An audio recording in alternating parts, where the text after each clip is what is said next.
If you're reading this, congratulations. You've declared war on the wrong species. The message floated in the holographic transmission, glowing ominously in the War Council chamber of the Cryi and High Command. The assembled generals, their scaled forms bristling with ceremonial armor, exchanged uneasy glances. Humans, they had been assured, were no more than opportunistic scavengers, resourceful, perhaps, but no match for the military precision of the Cathian Empire. Yet, the confidence in the room was shaken by the message's blunt defiance. General Couture, a seasoned warrior with countless campaigns under his belt, silenced the murmurs with a wave of his clawed hand. "Let them talk," he growled. "Their bravado will die with them." The Cryans had launched the first strike after humanity refused to relinquish control of a mineral-rich asteroid belt. The invasion had been swift and brutal, decimating several outlying human colonies in mere days. Cathian warships dominated the skies, their energy cannons vaporizing defenses with precision strikes. Resistance had been minimal to minimal. Reports suggest human forces are regrouping on their home world, a young strategist informed the council. They appear to be consolidating their remaining fleet near Sol. Couture sneered. "Good. Let them gather. It will save us the trouble of hunting them down piecemeal." What the Cryans didn't understand, what they couldn't understand, was that humanity had not been fighting back, not yet. Deep beneath the surface of Earth, in a reinforced command bunker, Admiral Marcus Kane stood before a wall of monitors. The room thrummed with activity as analysts, engineers, and soldiers coordinated the largest military response in human history. The Cathian invasion had been devastating, yes, but it had also united humanity in a way no one thought possible. "Admiral," a junior officer called. The transmission was sent. No response from the Cathians yet. Kane smirked. "Oh, they'll respond. They think they've won already. Let them believe it for a little longer." The humans had a plan. It wasn't a plan born from military doctrine or standard tactics. It was born from desperation, ingenuity, and an intimate understanding of one undeniable truth. Humanity thrived under pressure. Across Earth, factories had been repurposed overnight to churn out war machines.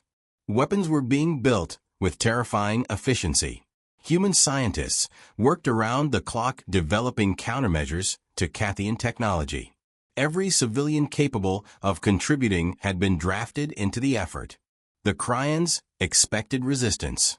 What they didn't expect was ingenuity born from millennia of conflict and survival on a planet that had tried to kill its inhabitants since the dawn of time.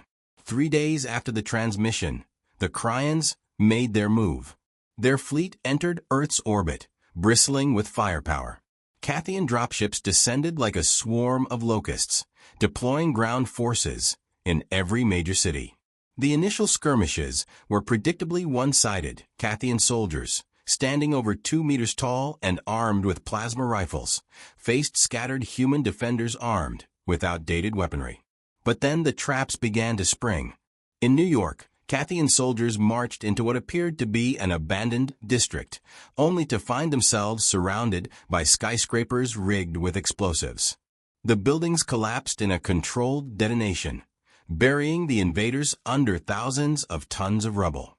In Tokyo, human engineers hacked into Cathian communications, broadcasting fake orders that led entire battalions into ambushes.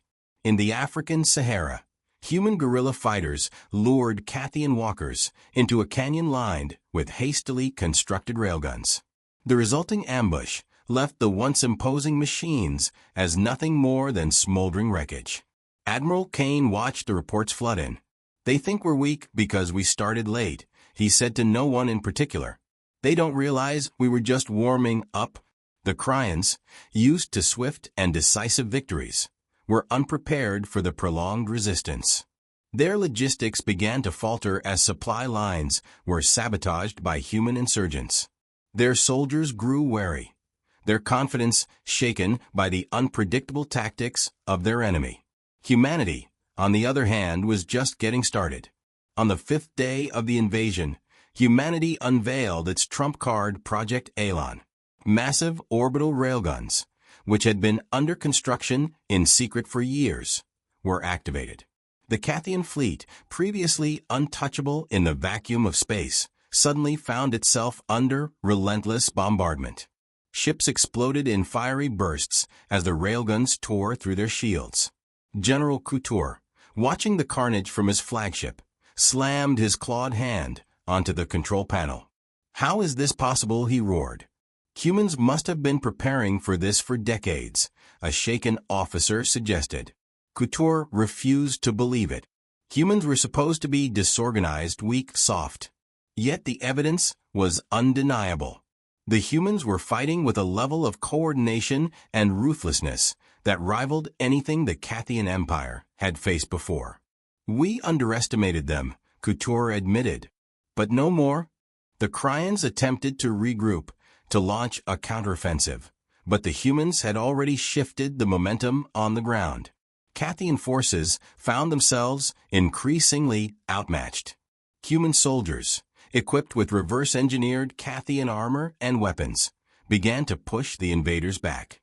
In the skies, human fighter pilots executed daring maneuvers, using Earth's gravity and atmosphere to outwit Cathian ships.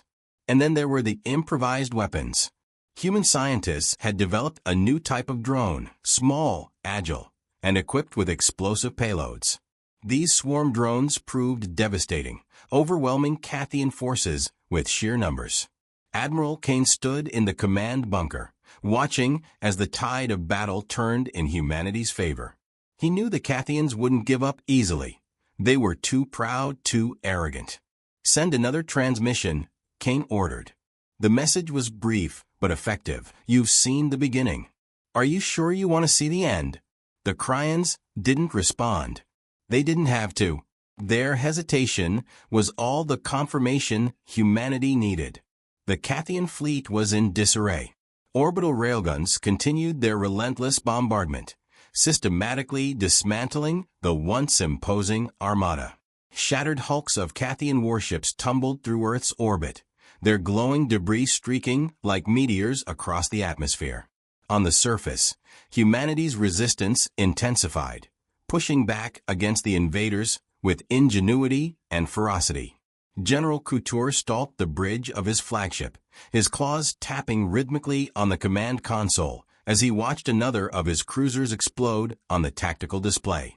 His officers stood stiffly at their posts, none daring to speak. The air in the command deck was heavy with the tension of an empire unaccustomed to being outmatched. "How are they doing this?" Couture snarled, his eyes darting to the data feeds streaming onto the screens.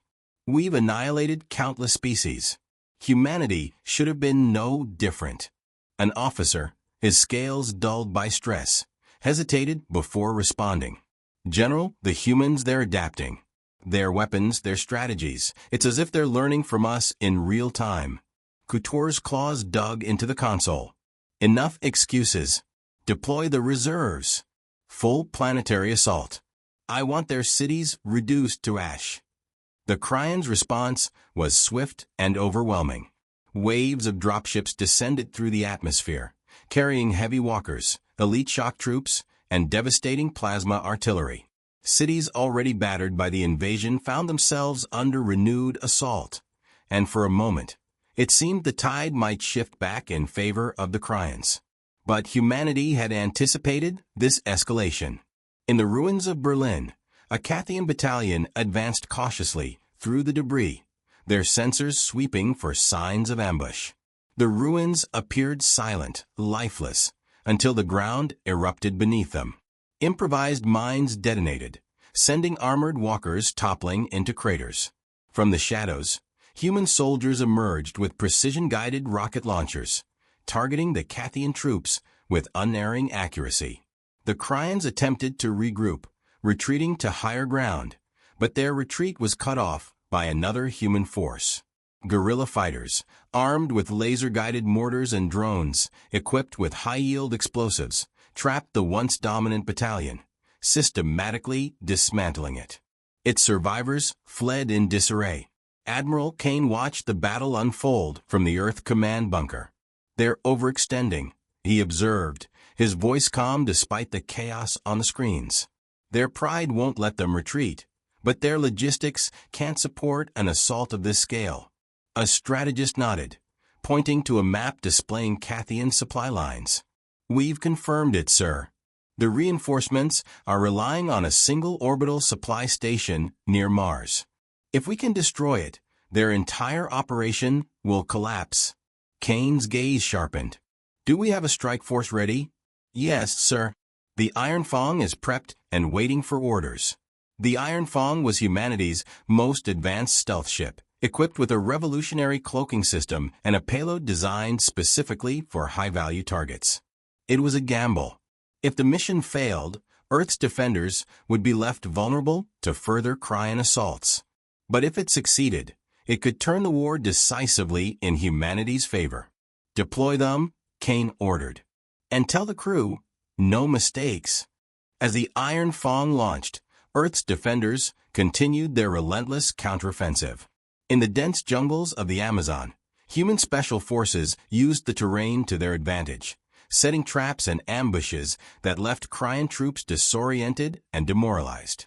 In the frozen tundra of Siberia, Cryan walkers found themselves immobilized by the extreme cold, their systems failing as human soldiers attacked with impunity.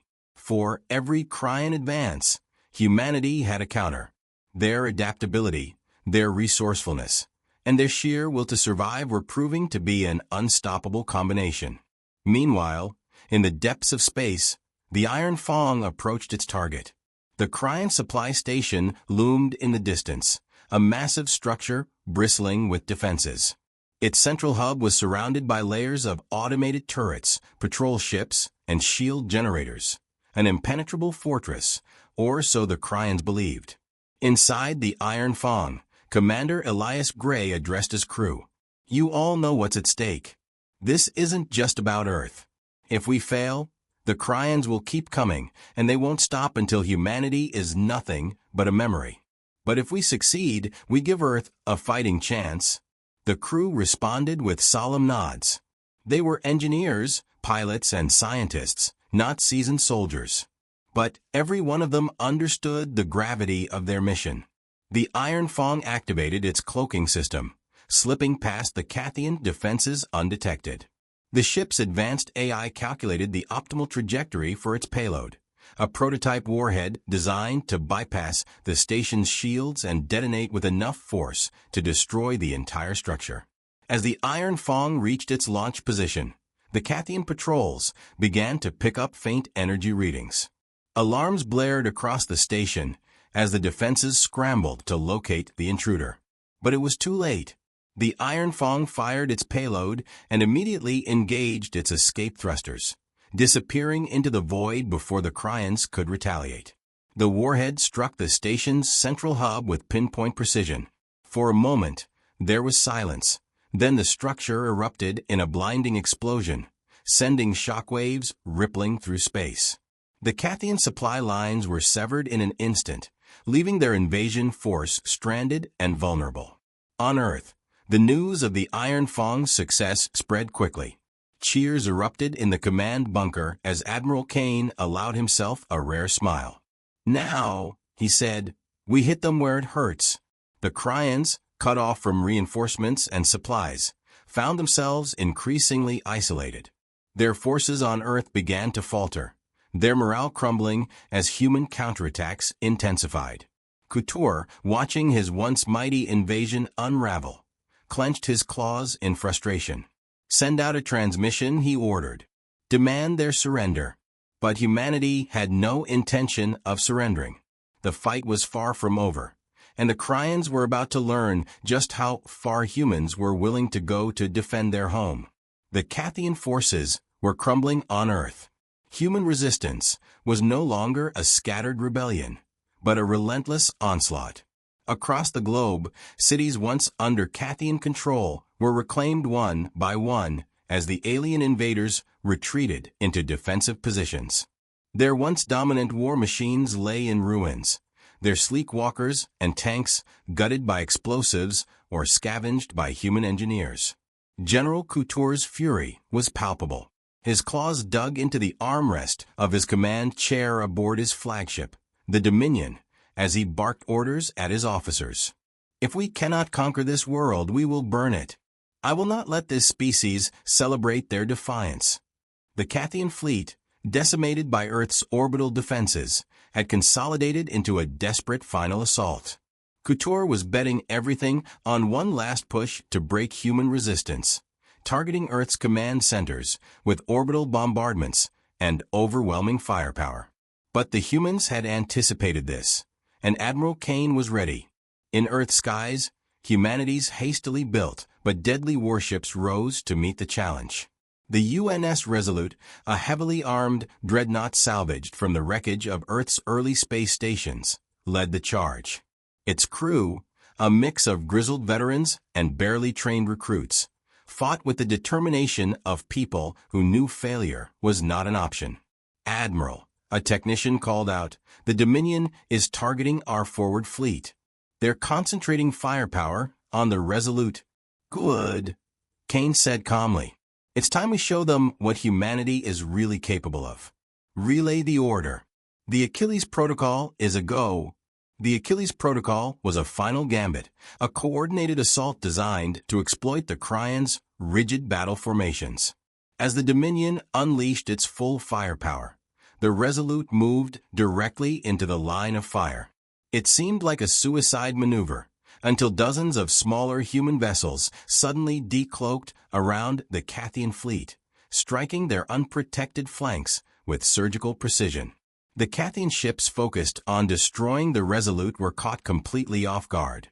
Their shields, designed to withstand frontal assaults, were useless against the swarming human fighters and bombers. The Resolute, though battered, held its ground, acting as a lightning rod that drew the Cathian fire, while its smaller allies dismantled the fleet. Couture watched in disbelief as his once mighty armada was torn apart. "How?" he muttered. "How can they be doing this?" The answer came in the form of another transmission from Admiral Kane, this one sent directly to the Dominion. Couture hesitated before playing the message. The human admiral's face appeared on the screen. "You wanted to see how humans wage war," Kane said, his expression grim. "This is what it looks like when a species refuses to go quietly. You picked this fight, Couture, and now we're finishing it." With that, Kane gave the final order. Earth's warships unleashed their full payloads, targeting the Dominion with everything they had: missiles, railgun slugs, and experimental energy weapons. The Cathian flagships' shields held for a few agonizing moments before collapsing under the onslaught. The Dominion erupted in a massive explosion, its destruction marking the end of the Cryan invasion. Across Earth, humanity erupted in celebration as the news spread. The invincible Cathian Empire had been defeated, its forces routed by the very species they had underestimated.